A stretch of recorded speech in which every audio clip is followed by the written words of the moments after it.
Ensemble. Bonsoir chers amis, aujourd'hui 5e émission de Canal Israël avec Rabbi Michael. Nous commençons directement. Bien, shalom à vous. Et j'aimerais commencer par une question. Vous vous rendez bien compte que je ne suis pas rasé. Et, et ce n'est pas lié à ma machine qui ne marche plus, à mon rasoir qui ne marche plus. C'est lié à autre chose. Alors à quoi c'est lié? Pendant 3 semaines, je ne me rase pas. Avec une grande partie des juifs pratiquants, nous avons comme usage de ne pas nous raser. Pendant 3 semaines. Et alors, pourquoi on ne se rase pas pendant ces 3 semaines? Eh bien, c'est ce qui va nous travailler pendant cette soirée et encore quelques rencontres. C'est lié à Jérusalem. C'est lié à quelque chose qui s'est passé à Jérusalem, à l'histoire de Jérusalem, et qui, même si c'est une ancienne histoire, nous accompagne encore aujourd'hui. Alors, comme vous le savez, Jérusalem était, on avait déjà vu, une ville qui, au sein de laquelle se vivait le culte monothéiste, et le roi David en avait fait sa capitale. Le roi David avait fait de Jérusalem sa capitale et l'avait développée, et c'était devenu un centre très important, tant au niveau spirituel qu'au niveau politique. La Jérusalem du roi David était, on va dire, la cité par excellence à laquelle toute cité devrait aspirer. Une cité où il y avait évidemment beaucoup de choses importantes. Et puis, à un moment de l'histoire, il s'est passé quelque chose qui a amené le bon Dieu à réfléchir de nouveau au statut de Jérusalem. En moins 586, en l'année moins 586, alors que Jérusalem était au plus haut de sa réussite. Il y avait une armée très forte, une économie qui prospérait, il y avait le temple, et bien pourtant, Jérusalem a été détruite. Et quand on dit que Jérusalem a été détruite, c'est pas uniquement, vous voyez, une ville détruite comme une autre, ou le temple détruit et brûlé. Jérusalem a été labourée. Et les témoignages que nous avons de cette destruction est une destruction horrible, un véritable génocide physique et spirituel. Et évidemment, la question que tous posaient déjà à l'époque, c'était mais comment Jérusalem pouvait être détruite? Comment le bon Dieu peut-il amener son courroux, sa colère sur Jérusalem? Comment peut-il permettre de tels massacres? Puisqu'on le sait, les armées de Nabuchodonosor sont venues et ont opéré un véritable massacre. Nous avons des descriptions qui frisent l'horreur concernant les enfants qui mouraient de faim, les personnes riches qui étaient prêts à donner toute leur fortune pour manger une date sèche. Et puis, Jérusalem a été détruite. Et alors, c'est ça qui est quand même assez énigmatique. Que s'est-il passé? Que s'est-il passé?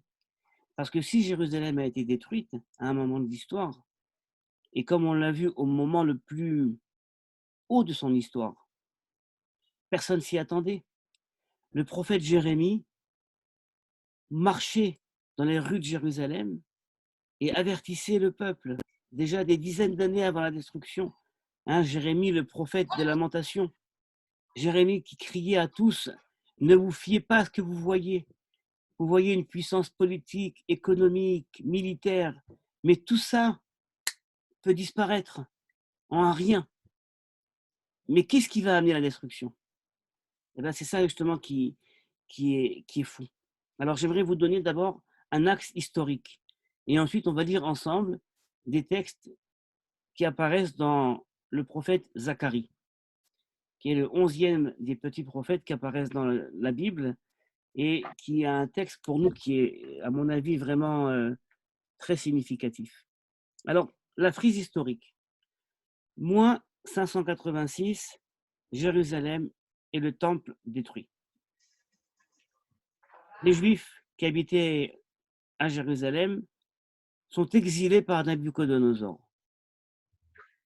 Il leur demande de partir, il les chasse de là-bas, et une grande partie arrive en Babylonie. Certains vont fuir en Galilée, dans le nord du pays.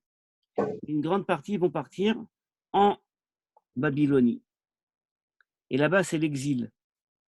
Non seulement l'exil, mais c'est un peuple qui leur rappelle leurs conditions misérables. Après avoir été chassés de Jérusalem, eh bien, ils sont en situation misérable. Moins 538, nous avons un roi, le roi Cyrus qui est au pouvoir et qui, en ayant des nouvelles relations avec la terre d'Israël de l'époque, eh bien, va faire un décret, une déclaration, qu'on va appeler la déclaration Cyrus, qui va permettre aux Juifs exilés en Babylonie de repartir et s'installer en terre d'Israël. Moins 538. Mais pour autant, les enfants d'Israël installés en Babylonie ne vont pas si rapidement repartir en terre d'Israël. Tout d'abord, la terre d'Israël est en grande désolation. Il est dur d'y vivre, il est dur de s'y nourrir. Et donc, il y a un essai de départ, et puis un essai qui ne va pas être très concluant. Et puis, évidemment, les enfants d'Israël qui veulent repartir sur la terre d'Israël veulent repartir et reconstruire le temple et reconstruire Jérusalem. Mais le moral n'y est pas. Il n'y a pas de morale, il n'y a pas de personnes qui sont prêtes à se mettre à la tâche. Et donc, quelque part, on va avoir, après la déclaration de Cyrus, un retour en terre d'Israël qui va être mené par deux prophètes, Ezra et Néhémie, Ezra et Néhémie, qui vont ramener une partie du peuple en terre d'Israël. Et puis on le sait, le temple va être reconstruit en moins 516. Et donc on a 70 ans entre la destruction du premier temple de Jérusalem et la destruction du deuxième temple de Jérusalem. 70 ans. Et vous savez, 70 ans, c'est énorme. 70 ans, c'était 70 ans de communisme, par exemple, où tout a été effacé, toute tradition religieuse a été effacée. Et donc, en moins 516, le temple va être reconstruit. À la suite de la destruction du premier temple, le leadership spirituel du peuple juif a pris une décision. Ils ont décidé de se souvenir de la destruction en instituant des jeûnes, en jeûnant. Le jeûne, vous savez, c'est quelque chose qui n'apparaît pas beaucoup dans la Bible. La Bible ne connaît pas le jeûne. On a, le jour du grand pardon, une demande de jeûner pour le grand pardon, le jour de Kippour. Mais sinon, on ne connaît pas le jeûne. Et voilà que, après la destruction du temple, le leader spirituel du peuple juif vont décider d'instituer non pas un jeûne, ni deux, ni trois, mais quatre. 4 jeûnes. C'est incroyable. Vous voyez, 4 jeûnes qui vont nous rappeler la destruction du temple. Le premier jeûne, c'est le jeûne du 10 Tevet. C'est le jeûne qui va signifier le début du siège autour de Jérusalem. Le deuxième jeûne, qui va venir environ 8 mois après, c'est le jeûne du 17 Tammuz, les mois hébraïques. C'est la première brèche dans la muraille de Jérusalem. Le troisième jeûne, 1 an et demi après, c'est le jeûne du 9 Av, qui va signifier la destruction du premier et du deuxième temple de Jérusalem, puisque le deuxième temple va être détruit en 70 après l'ère chrétienne. Et le quatrième jeûne, c'est le jeûne qu'on appelle de Guédalia. C'est un jeûne qui vient en fait signifier le meurtre de Guédalia, qui était un gouverneur sur la terre de Judée, qui va être assassiné. Et avec son assassinat, on a perdu tout espoir de reconstruire Jérusalem. Donc, il y a 4 jeûnes qui ont été institués après la destruction du temple de Jérusalem, du premier et du deuxième. Et vous savez que jeûner, c'est une action hautement religieuse. Mais au fond, pourquoi on jeûne? Pourquoi, lorsqu'il y a un événement important, on se prive de nourriture et on se prive de boisson? Qu'est-ce qu'il y a derrière le jeûne? Qu'est-ce qui fait qu'on a envie de donner un peu de nous-mêmes? Eh bien, je vais vous dire, le jeûne, c'est quelque chose de religieux, mais c'est aussi quelque chose d'extrêmement moderne. Est-ce que vous connaissez des jeûnes non religieux? Est-ce que vous connaissez dans le monde d'aujourd'hui des personnes qui font des jeûnes, mais pas pour des raisons religieuses? Vous avez en tête quelque chose? Oui. Viviane? Oui, parce que vous m'entendez? Oui, bien sûr. Oui, oui, mais dernièrement, c'est un peu à la mode, les jeûnes intermittents pour aider les gens à maigrir, à reprendre le fonctionnement de son corps, à savoir contrôler. C'est un peu à la mode ces derniers temps, mais les gens ne le font pas pour des questions religieuses. En fait, c'est juste pour les questions de santé. Tout à fait. Alors ça, c'est un jeûne éthique, un jeûne, pardon, diététique. Oui. C'est une diète éthique. Mais il y a encore d'autres jeûnes qui sont des jeûnes non religieux et qui sont extrêmement présents dans le monde moderne. Je suis persuadé qu'au moment où je vous parle, il y a des dizaines et peut-être des centaines, peut-être des milliers de personnes sur la Terre qui pratiquent ce jeûne et pourtant qui n'a aucune raison religieuse. La famine, alors? Non, non, non, c'est un jeûne volontaire. C'est pas un jeûne involontaire. OK. Le jeûne après un excès, peut-être? Non, non, non. C'est un jeûne pour forcer à avoir quelque chose? Oui, oui, Mathilda, c'est vrai, c'est dans ce sens. Allez, je vais vous donner un indice. Je vais vous donner la réponse, allez. Eh bien, c'est tout simplement la grève de la faim. Voilà. Ah, La grève oui. de la faim. Exact. Il y a des personnes qui décident de ne pas manger pour des Jusqu'à ce raisons que- volontaires. Ouais. Et c'est quoi la logique de la grève de la faim? Écoutez bien, parce que je crois que c'est la même logique qui était celle des prophètes lorsqu'ils ont institué les jeûnes. La grève de la faim, c'est quelqu'un qui a une valeur qui lui est très chère. Et il est prêt à combattre pour cette valeur. Et cette valeur est tellement importante qu'il va dire ma vie a moins d'importance. Ce que je vais manger, ce que je vais boire est moins important au vu de la valeur pour laquelle je veux crier sur tous les toits. Et non seulement cela, donc je vais dire la chose suivante, tant que le projet que je mène n'est pas résolu, je ne mangerai pas. Et donc une grève de la faim a toujours besoin d'une société autour qui voit ce qui se passe. Personne ne va aller faire la grève de la faim sur la Lune. Il n'y aurait absolument aucun intérêt. La grève de la faim a un rôle social. Il faut que les choses soient vues, soient entendues, et il faut que ça convainque des personnes qu'il y a un bien fondé à la cause de la grève, n'est-ce pas? Donc la grève de la faim, c'est ça. Ça veut dire, je pense qu'il y a des choses qui sont plus importantes que ma petite existence, qui me dépassent, et j'aimerais le faire savoir à tout le monde. Et si je peux même amener à une solution. Eh bien, j'aimerais vous montrer qu'en fait, quand les prophètes ont institué les jeûnes après la destruction du temple, eh bien, ils avaient en tête la même chose. Pour ne pas oublier ce qu'il y avait comme de grand à Jérusalem, la ville de Jérusalem dans toute sa noblesse, et au temple de Jérusalem, on en parlera une autre fois, de ce qu'il y avait là-bas vraiment, eh bien, ils se sont dit, il faut se rappeler de Jérusalem, il faut introduire dans notre vie au quotidien quasiment Jérusalem, et pour cela, on va même prendre 3 semaines, on va ne pas se raser, dans quelques jours, on va arrêter de manger de la viande pendant 9 jours, de boire du vin. Donc, vous voyez, on s'impose des restrictions pour se rappeler de Jérusalem. Mais alors, au fond, ces jeunes-là, et c'est ça qui est très intéressant, ce sont des jeunes qui viennent en fait décrire le processus de destruction de Jérusalem. Le premier jeune, on l'a vu, c'est la brèche dans la muraille. Pardon, c'est le siège. Après, c'est la brèche dans la muraille. Après, c'est la destruction. Et après, c'est la fin de l'espoir. Et en fait, les prophètes veulent nous enseigner que quand il se passe quelque chose de grave, on n'est pas là pour se lamenter sur la destruction uniquement. On doit être capable d'identifier les étapes qui ont anticipé la catastrophe. Et c'est vrai qu'à l'époque du siège de Jérusalem, tout le monde pouvait se dire, ça va, c'est le début du siège, mais bon, personne n'imaginait que ça allait arriver à la catastrophe. Eh ben non.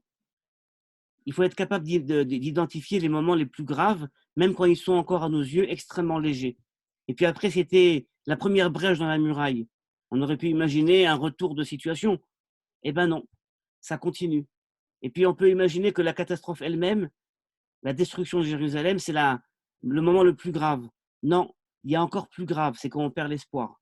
C'est quand plus personne n'est là pour penser qu'on peut rétablir Jérusalem. Vous voyez, donc c'est vrai que quand les stages nous ont institué ces 4 jeunes-là, ce n'était pas uniquement pour nous embêter, c'était pour inscrire dans notre chair le fait de jeûner la place actuelle que doit tenir Jérusalem. La grève de la faim, c'est quelque chose qui est quelque chose d'actuel. Je ne peux pas maintenant vous dire, je vais faire la grève de la faim parce que Jérusalem a été détruite il y a 2500 ans. Ça n'a pas de sens. Et donc, si on jeûne aujourd'hui, c'est pour quelque chose d'actuel. On jeûne pour quelque chose d'actuel qui se passe aujourd'hui. Et cette chose-là, on va la voir dans les paroles du prophète Zacharie, qui lui, eh bien, nous révèle le secret du jeûne de Jérusalem, même après 2500 ans. Le prophète Zacharie habitait en terre d'Israël. Il était à Jérusalem. Il a commencé à prophétiser autour des années moins 520. Moins 520. Je vous l'ai dit, le temple de Jérusalem va être reconstruit en moins 516, donc 4 ans après. Je vous donne la situation. Une grande partie des enfants d'Israël sont en exil en Babylonie et ils se rendent compte que de loin, Jérusalem est en train d'être reconstruite et le temple est en train d'être reconstruit en moins 520 à peu près. Et alors ils se disent, mais alors, on nous a demandé de jeûner parce que tout a été détruit, mais maintenant qu'on reconstruit le temple, peut-être qu'il faudrait arrêter de jeûner. C'est une bonne question, n'est-ce pas? Puisque le temple va être reconstruit, on va arrêter de jeûner. On va arrêter la catastrophe. Alors, il y a une délégation, nous raconte le prophète Zacharie, une délégation babylonienne qui va partir à Jérusalem pour poser la question au prophète Zacharie. Et je lis avec vous le texte du prophète Zacharie, dans le 7e chapitre. Il arriva dans la 4e année du roi Darius que la parole de l'Éternel fut adressée à Zacharie, le 4e jour du 9e mois de Kislev. La ville de Bethel, donc là on ne parle pas de Bethel en terre d'Israël, c'est une ville qui était en Babylonie, avait envoyé, donc des envoyés, Sharetzer, Regem Meler, et ces gens, pour disposer favorablement l'Éternel, pour poser la question à l'Éternel par le biais du prophète, et pour poser aux prêtres qui sont au service de la maison de l'Éternel et aux prophètes la question suivante. Et voici la question qu'il pose. Continuerai-je à pleurer au 5e mois, c'est-à-dire le mois de Av, où il y a le jeûne pour la destruction du temple, en pratiquant des abstinences, comme je l'ai fait voilà plusieurs années? Donc, vous voyez, une question légitime. Est-ce qu'il faut continuer ou pas à jeûner alors que le temple va être reconstruit? Écoutez bien la parole de l'Éternel dans la bouche de Zacharie. Alors la parole de l'Éternel me fut adressée en ces termes. Porte à tout le peuple du pays et aux prêtres la parole que voici. Quand vous avez jeûné et gardé le deuil au 5e et au 7e mois, c'est les 2 petits jeûnes qu'il y a avant, et cela durant 70 années, est-ce donc pour moi que vous avez observé ce jeûne, dit l'Éternel? Et quand vous mangez et que vous buvez, n'est-ce pas vous qui mangez? N'est-ce pas vous qui buvez? Quelle est la réponse du prophète? Comment vous comprenez la réponse du prophète? La question est très simple. On continue à jeûner ou on arrête de jeûner? Et le prophète répond, quand vous avez jeûné et quand vous n'avez pas mangé, pour qui vous l'avez fait? Vous l'avez fait pour vous ou vous l'avez fait pour Dieu? C'est quoi la réponse du prophète exactement? Il leur dit d'arrêter ou il leur dit de continuer de jeûner? Comment vous comprenez ces paroles énigmatiques? Je pense qu'il leur demande de continuer à jeûner. Parce que la question, est-ce qu'ils jeûnent pour eux-mêmes ou ils jeûnent pour Dieu? Et je pense que s'ils jeûnent pour Dieu, c'est éternel, ça ne s'arrête pas au sacrifice de 70 ans, donc ils doivent continuer à jeûner. C'est vrai, mais d'autre part, le temple va être reconstruit. Donc la raison du jeûne va être annulée. Ou peut-être parce que Dieu savait qu'il y aura d'autres destructions. Mais le jeûne est spirituel. Je pense que la destruction du temple, c'est un symbole. Et le fait de garder Jérusalem, Jérusalem va rester une ville éternelle. Et par conséquent, pour se souvenir continuellement que le temple a été détruit pour telle raison, autant continuer à jeûner pour continuer à être en harmonie avec le Seigneur. Alors c'est vrai, c'est une belle parole, c'est une belle parole. Et c'est vrai qu'on sait historiquement que durant la période du Second Temple, eh bien, sur les 4 jeûnes qui étaient institués, le jeûne qui signifiait la destruction vraiment du temple a été gardé. Les autres, on ne sait pas s'ils ont été gardés ou pas. En tout cas, ils ont été réinstitués après la destruction du Second Temple. C'est vrai. Regardons la réponse du prophète.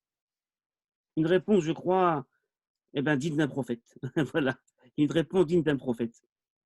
Puis la parole de l'Éternel fut adressée à Zacharie en ces termes. Ainsi parle l'Éternel, Tsevaot. Rendez des jugements de vérité. Pratiquez l'un envers l'autre la charité et la pitié. N'opprimez pas la veuve et l'orphelin, l'étranger et le pauvre. Ne méditez pas dans votre cœur de méchanceté l'un contre l'autre. Mais autrefois, on avait refusé d'écouter. On avait présenté une nuque rebelle. On s'était bouché les oreilles pour ne pas entendre. On avait rendu son cœur dur comme du diamant, pour rester sourd à l'enseignement et aux paroles dont l'Éternel, par son inspiration, avait chargé les anciens prophètes. Et il y eut un grand courroux de la part de l'Éternel. Et de même qu'il avait appelé sans être écouté, ainsi appelait-il à leur tour sans que j'écoutasse, dit l'Éternel. Je les ai dispersés parmi tous les peuples qu'ils ne connaissaient point, et le pays a été désolé derrière eux, et abandonné par tout allant et venant. Ainsi, ils ont fait d'un pays délicieux une solitude. Ce sont des paroles très fortes et très dures. Mais au fond, qu'est-ce que dit le prophète? Le prophète répond à cette délégation babylonienne et il leur dit, mes amis, quand vous jeûnez, c'est quoi la raison du jeûne?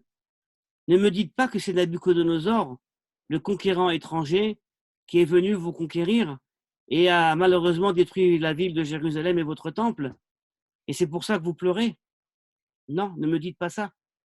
C'est l'Éternel qui est derrière ça.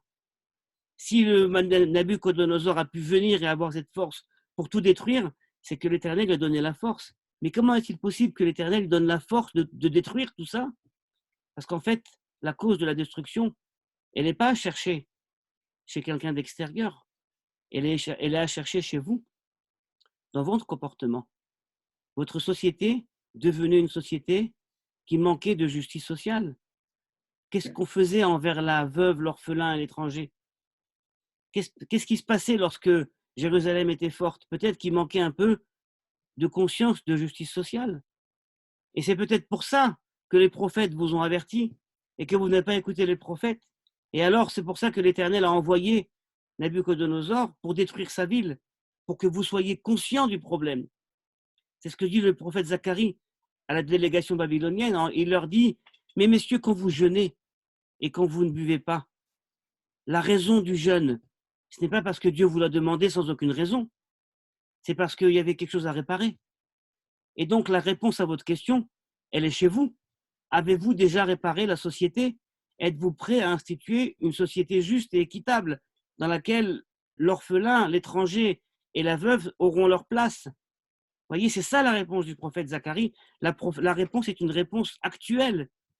Et quelque part, quand il pose la question, est-ce qu'il faut ou pas continuer de jeûner encore aujourd'hui? Et la raison pour laquelle nous continuons encore à jeûner aujourd'hui, c'est pas pour nous rappeler de la destruction d'un temple aussi grand qu'il était. Ça ne reste que des pierres qui accueillaient la présence divine, certes, mais ce ne sont que des pierres et des bâtiments. Mais la raison pour laquelle aujourd'hui on jeûne, c'est pour nous rappeler les raisons qui ont amené à la destruction du temple et doivent aujourd'hui nous animer. On doit donc aujourd'hui, quand on jeûne, regarder autour de nous et poser la question, est-ce qu'on est aujourd'hui dans une situation où on a une justice sociale, où on est capable de donner place aux propos du prophète, et que notre société aujourd'hui ne soit pas détruite. Notre temple à nous, notre petit temple à nous chacun, c'est notre maison, c'est notre société, notre pays. Et ça, vous voyez, c'est l'actualité du jeûne. C'est-à-dire, on jeûne aujourd'hui pour ne pas se retrouver en situation qui était celle de Jérusalem il y a 2500 ans. C'est pour aujourd'hui créer quelque chose qui soit justement juste et équitable. Et vous voyez comme c'est fort ce que dit le prophète. Parce que le peuple d'Israël, qui est le peuple élu, n'est pas élu parce que c'est le meilleur de tous les peuples. L'élection du peuple d'Israël, ce n'est pas une élection de droit, où on a des droits supplémentaires, mais au contraire, c'est une élection de devoir. C'est parce que vous êtes élu que vous devez être à la hauteur de cette élection et ne jamais faillir. Mais si vous êtes en train de faillir, eh bien, ça peut être très grave. Vous voyez? Et donc, les paroles du prophète nous parlent encore aujourd'hui et nous appellent dans notre Jérusalem et dans notre monde d'aujourd'hui de nous rappeler justement de l'importance de ce jeûne, parce que le jeûne qu'on jeûne aujourd'hui, il est actuel, vous voyez. Ce n'est pas uniquement sur quelque chose qu'il y avait il y a 2500 ans. Lorsqu'on va jeûner bientôt, c'est parce qu'on a des valeurs qui sont importantes aujourd'hui, ici et maintenant. Ça, ce sont les paroles du prophète, et je crois qu'elles sont justement hautement actuelles. Voilà, c'est ce que je voulais vous transmettre sur cette petit épisode des 3 semaines, durant lesquelles donc, nous allons nous rappeler de Jérusalem, sur un mode extrêmement, je dirais, réel. On n'est pas dans le rêve, on n'est pas dans le fantasme, on est dans la réalité. Et sur un mode également extrêmement engagé. On doit être là, en tout point, et répondre au présent. Voilà, je serais heureux d'entendre vos remarques et vos questions. Je peux y aller, Rabbi Michael. Bien sûr. Les 3 semaines de jeûne, c'est quel type de jeûne? Est-ce un jeûne à sec? Est-ce un jeûne qui commence à telle heure jusqu'à telle heure? Quels sont les prescrits ou les détails de ce jeûne-là de 3 semaines? Alors, et ça commence sur notre calendrier normal. Ça commence de quelle période à quelle période dans la culture juive? Alors, ce ne sont pas 3 semaines de jeûne, hein. C'est 4 jeûnes, 4 jours de jeûne qui s'étalent, je vais le dire avec les mois grégoriens. Il y en a un, donc le premier qui tombe généralement autour de décembre. D'accord? C'était donc le début du siège.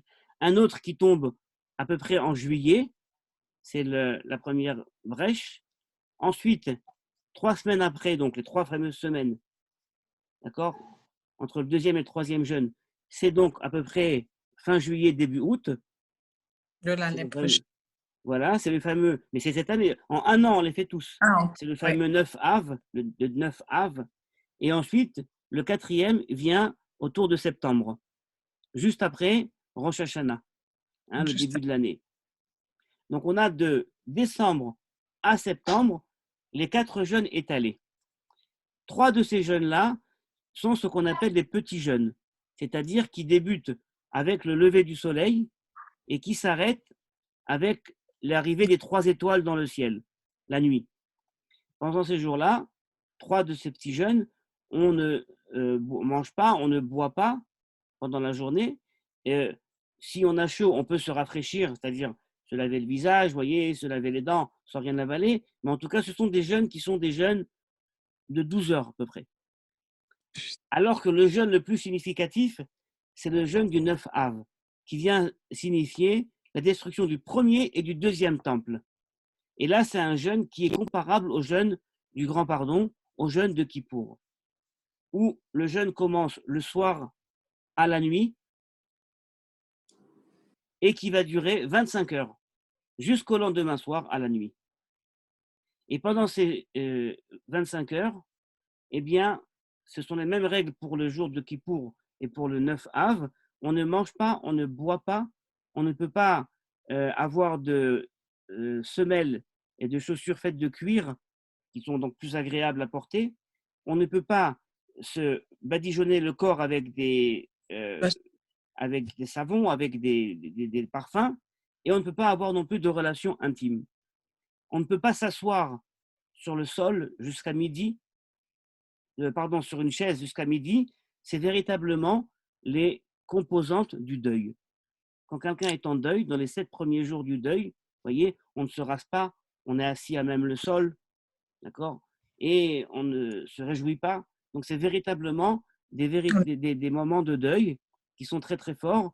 Vous savez, vous connaissez sûrement la fameuse histoire de Napoléon qui arrive dans une de ses conquêtes, dans une petite synagogue, et on lui dit, il y a des juifs dans une synagogue. Alors, il va les voir, et puis il trouve une assemblée de juifs en train de pleurer. Et il leur dit, mais pourquoi vous lamentez-vous? Je suis là. Le grand Napoléon vient conquérir l'endroit. Il n'y a plus de problème. Et ils lui disent, non, mais c'est pas pour toi, Napoléon. Toi, sois le bienvenu. Mais c'est parce que nous pleurons ce soir, le 9 Av, la destruction du temple de Jérusalem. Et Napoléon leur dit, ah bon? Il y a un temple qui a été détruit à Jérusalem, mais je ne suis pas au courant. Mes conseillers ne m'ont pas averti. Alors ils lui disent, non, mais c'est pas hier. C'était pas non plus avant-hier. C'était il y a 2000 quelques années. Et là, Napoléon ne comprend plus rien. Il lui dit, mais vous, les Juifs, ça ne tourne pas rond chez vous. Vous pleurez aujourd'hui un temple qui a été détruit il y a 2000 ans. Et quelque chose, vous avez zappé un moment de l'histoire. Et alors, là, il leur dit justement, parce que pour nous, Jérusalem n'est pas, comme le disait Félix, n'est pas uniquement un lieu qui a existé, c'est un espoir. Et c'est un espoir de beaucoup de choses, de sainteté, de fraternité, d'énormément de choses. Et c'est ça qu'on garde. Et donc, Napoléon, en ayant vu ça, aurait dit la fameuse phrase, eh bien, pour savoir où on va, il faut savoir d'où on vient. Voyez, donc, c'est vraiment ça, ce jour du 9 Av, qui est un jour, ces 4 jeûnes qui sont des jours forts. Et ce que disait Zacharie, c'est ne soyez pas des hypocrites. Ne jeûnez pas parce qu'on vous l'a demandé. Ne jeûnez pas parce que le rite vous l'oblige. D'accord? Souvent, dans le monde religieux, on a des fois tendance à faire des actions parce qu'on nous les demande. Et on croit qu'en faisant cette action-là, on va être sauvé. Non, non, non. Ce n'est pas uniquement l'action qu'il faut faire. Ce n'est pas le rite, c'est le cœur. Et c'est surtout l'engagement également. Ici, aujourd'hui. Rav Michael, moi j'ai appris quelque chose de très important qu'il a dit le prophète Zacharias, que je n'avais jamais entendu, mais pas fait attention, c'est la justice sociale. Ça, c'est quelque chose qui vient de m'intriguer très fort, énormément. Et finalement, la justice sociale, c'est quand même quelque chose de très important hier, aujourd'hui, je crois, et demain. La justice sociale, et il y a tout qui englobe, toute chose englobe la justice sociale. Après la justice sociale, alors je crois que le monde pourrait... Mathilda, la prophétie des prophètes d'Israël ne peut imaginer un message spirituel immoral. On ne peut pas imaginer qu'il y ait une spiritualité qui ne prenne pas en considération la justice sociale. Ouais. C'est un des signes de la fausse prophétie. C'est ça. Un prophète qui demanderait quelque chose sur le compte de la justice sociale, de la veuve, de l'orphelin, de l'étranger, ne serait pas un vrai prophète. Dieu ne parle pas dans sa bouche. C'est impossible.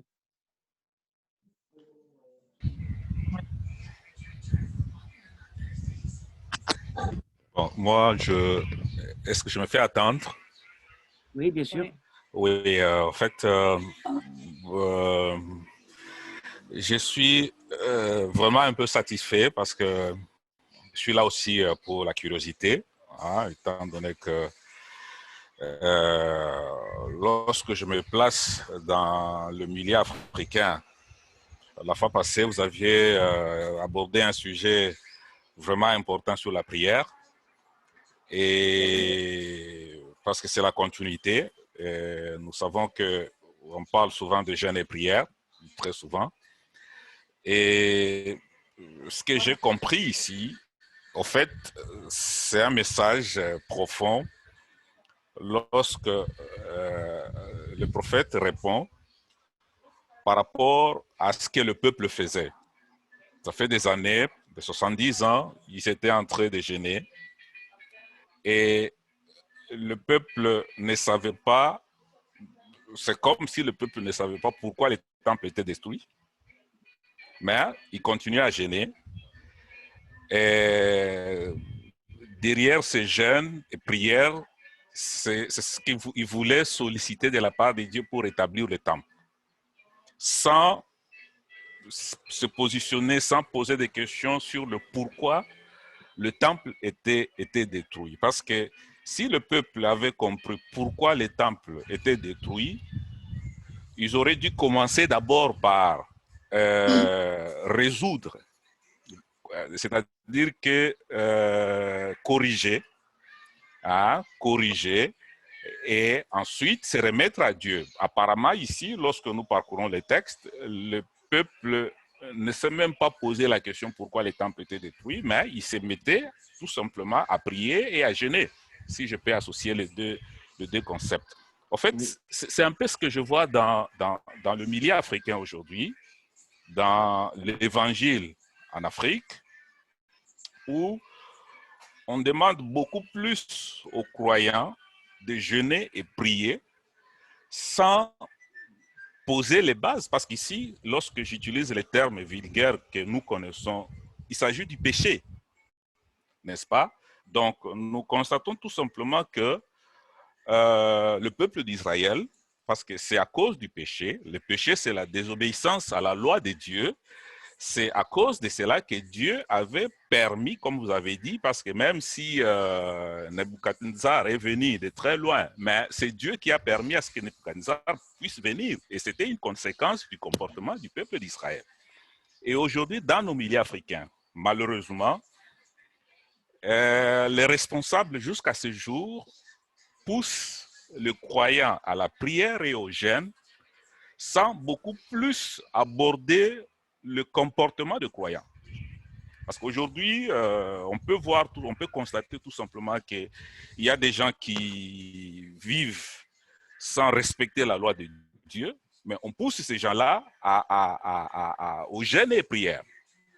Alors moi, en résumé, ce que j'ai compris, c'est que l'abstinence au péché, parce que si on parle de la nourriture, vous mangez pour qui? C'est pour vous-même, c'est pour votre corps. On peut manger comme on veut, on peut s'abstenir comme on veut, parce qu'il y a, comme vous avez dit, il y a des gens qui s'abstiennent aussi sur d'autres raisons, par exemple, grève de la faim. Maintenant, quelle est la différence entre quelqu'un qui s'abstient par rapport à la grève de la faim ou pour des raisons politiques et par rapport à celui qui prie, mais en même temps qui est dans le péché? Il n'y a pas de différence.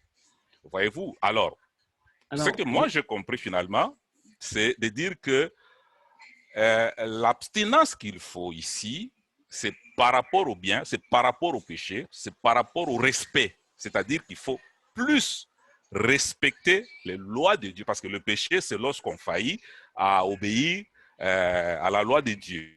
Donc, le vrai problème ici, le vrai combat ici, c'est le combat par rapport au péché, à l'obéissance de la loi de Dieu. Et là, c'est ce que, comme on parle de la justice, voilà, donc de bonnes œuvres, la charité, et s'occuper de ceux qui sont dans le besoin, et des choses comme ça. Et c'est ce qu'il faut véritablement encourager. Voilà. Alors, je vais vous dire, moi, je ne connais pas, merci pour vos remarques, moi, je ne connais pas encore, en tout cas, bien la spiritualité qui est au Congo, je ne la connais pas vraiment, mais ce que je sais, c'est que j'aimerais dire deux choses. Tout d'abord, moi, je respecte toute personne qui vient avec des convictions religieuses et qui fait une action spirituelle, comme l'action de jeûner, même s'il ne comprend pas véritablement tous les tenants et les aboutissants. C'est-à-dire qu'il est motivé par quelque chose de spirituel, de vouloir jeûner.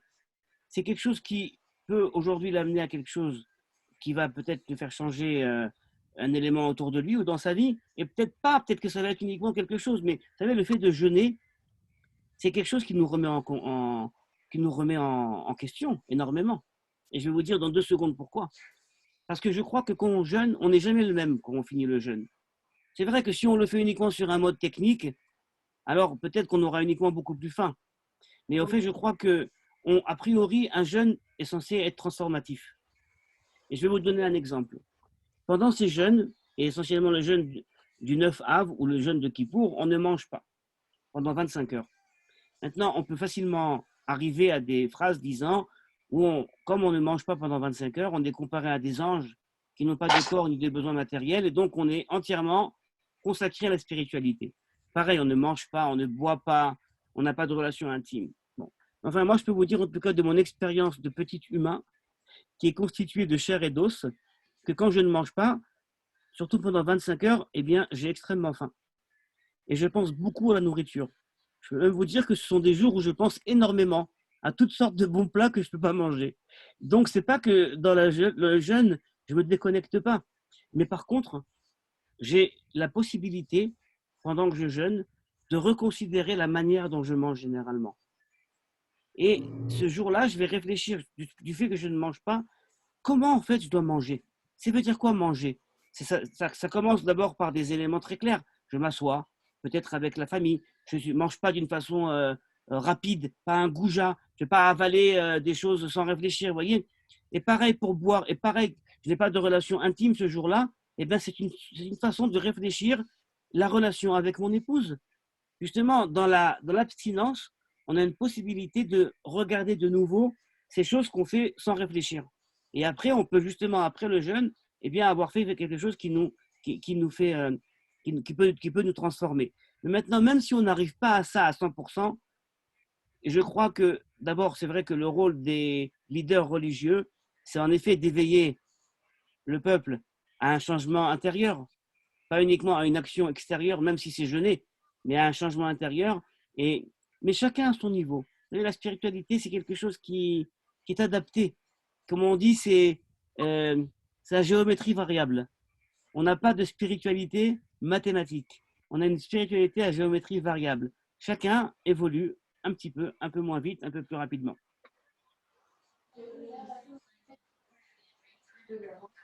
Oui, Liliane.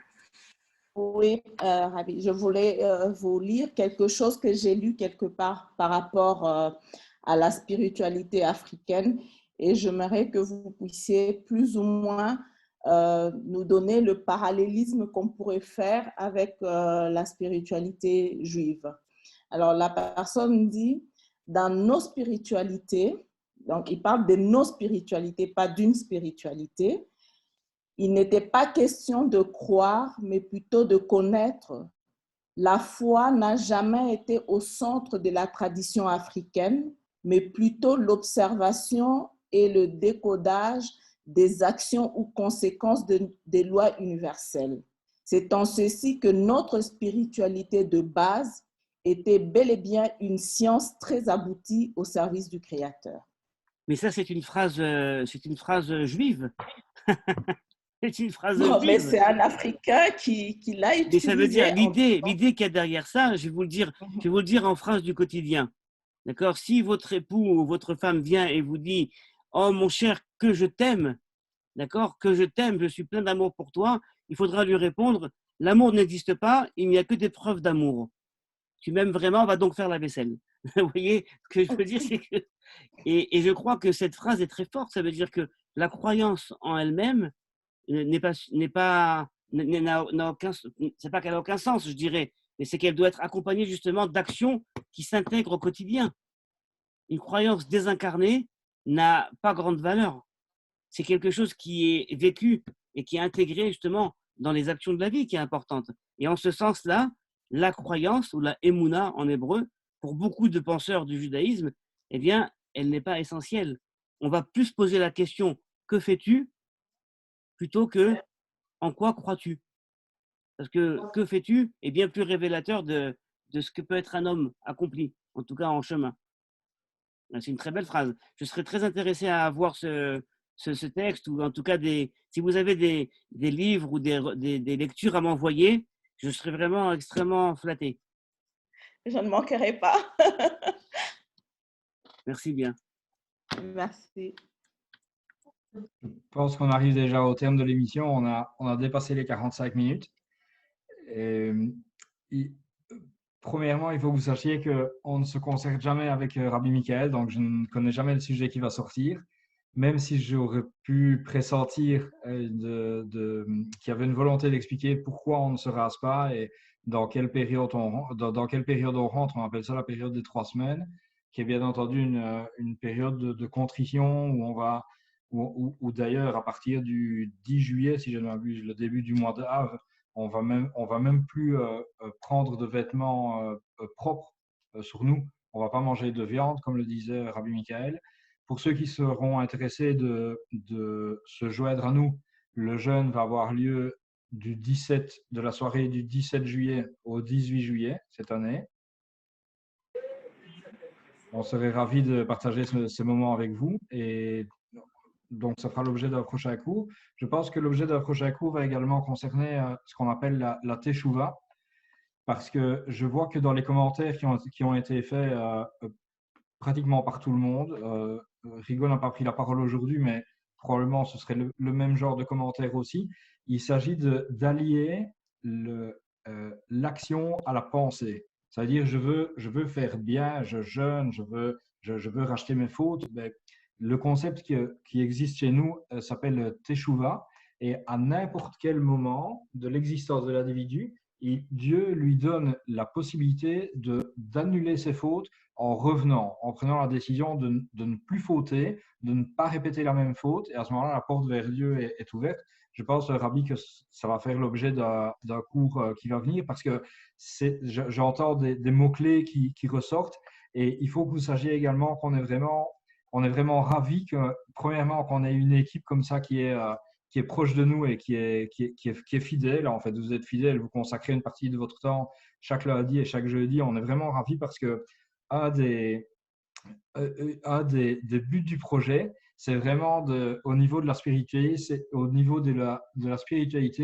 c'est d'aider la personne à accoucher de sa propre spiritualité. On vous avait déjà répété plusieurs fois qu'on n'est pas là pour vous dire de croire en telle ou en telle chose ou en une telle autre. On est vraiment, nous, on tape dans le mille à partir du moment où on a des réflexions comme on les a eues en fin de réunion aujourd'hui, et où vraiment les personnes arrivent par elles-mêmes à se dire, mais tout compte fait, est-ce qu'on est sur la bonne route? Est-ce qu'on fait de la bonne manière? Mais on ne va pas forcément vous dire comment faire, puisque vous montrez dans les remarques que vous faites que vous savez comment faire. Voilà. Je voudrais, Rabbi, peut-être une remarque, un mot de la fin. Donc, peut-être uniquement donc dire qu'on est en train de travailler sur les cours d'hébreu. On est en train de travailler sur le modèle des cours d'hébreu, donc où, comme l'a dit la dernière fois Ouri, en fait, on va proposer 10 cours d'hébreu, 10 cours pour apprendre à lire l'hébreu. Voilà, 10 cours d'environ un quart d'heure, 18 minutes le cours, pour apprendre à lire l'alphabet hébraïque. Et en premier temps, ce sera donc 10 cours assez rapides que chacun pourra avoir chez soi. Et une fois que ça va être prêt, eh bien, on va faire 2 groupes. Un groupe d'hébreu parlé, vraiment d'arriver à parler l'hébreu moderne pour communiquer. Et un deuxième groupe d'études bibliques, où on pourra lire ensemble vraiment la Bible dans le texte hébraïque.